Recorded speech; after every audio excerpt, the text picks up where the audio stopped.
সুপ্রিয় দর্শক শ্রোতা মণ্ডলী, আমরা আজকে কথা বলবো ওয়ার্ল্ড কিডনি ডে নিয়ে।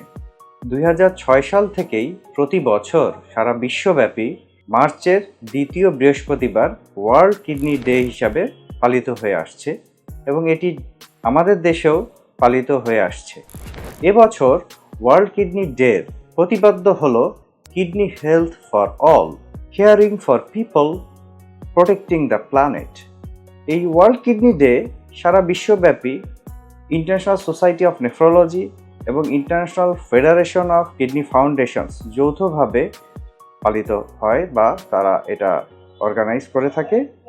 তো এবারের প্রতিবাদের যে মূল দিক সেটি হলো পরিবেশগত টেকসই চিকিৎসা সম্পর্কে সচেতনতা বৃদ্ধি। আমাদের অনেকেই হয়তো আমরা জানি না যে আমাদের যেই সব রোগী ডায়ালাইসিস পায়, হেমোডায়ালাইসিস অথবা পেরিটোনিয়াল ডায়ালাইসিস, এই ডায়ালাইসিসের রোগীদেরকে চিকিৎসার স্বার্থে অনেক বেশি পানি ইউজ করতে হয়। তো পানি আমাদের পরিবেশের জন্য অতি গুরুত্বপূর্ণ একটি বিষয়।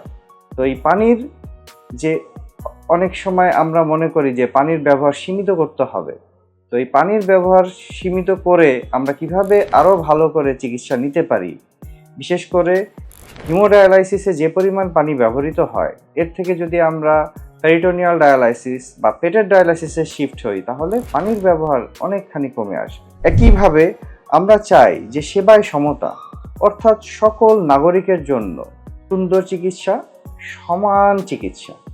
তো সেক্ষেত্রে যেটি দরকার সেটি হচ্ছে আমাদের রোগীদের চিকিৎসার জন্য সবচেয়ে বড় দরকার হচ্ছে ডায়াগনোসিস বা রোগ নির্ণয়।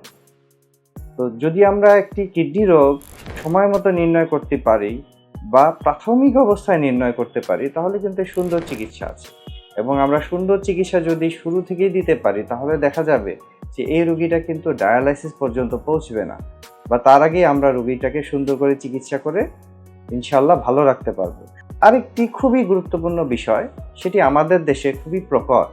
আমাদের দেশের মানুষ, আমাদের দেশের জনসাধারণ জ্বর, ডায়রিয়া অথবা যে কোনো ব্যথা বা সাধারণ কোনো রোগে যত্রতত্র দোকান থেকে ওষুধ নিয়ে খান, অনেক সময় ওভার ফোন একটা প্রেসক্রিপশন নিয়ে চিকিৎসা নেন।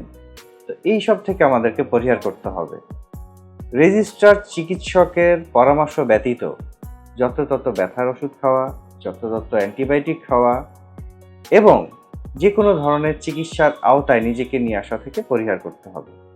এভাবে যদি আমরা আমাদের জনগণকে সচেতন করতে পারি, আমাদের দৃঢ় বিশ্বাস আমরা একটি সুন্দর পৃথিবী তৈরি করতে পারবো, একটি সুন্দর বাংলাদেশ তৈরি করতে পারবো এবং সকলের জন্য সুস্থ কিডনির যে স্লোগান সেই স্লোগানের আওতায় আনতে পারবো। ধন্যবাদ সকলকে।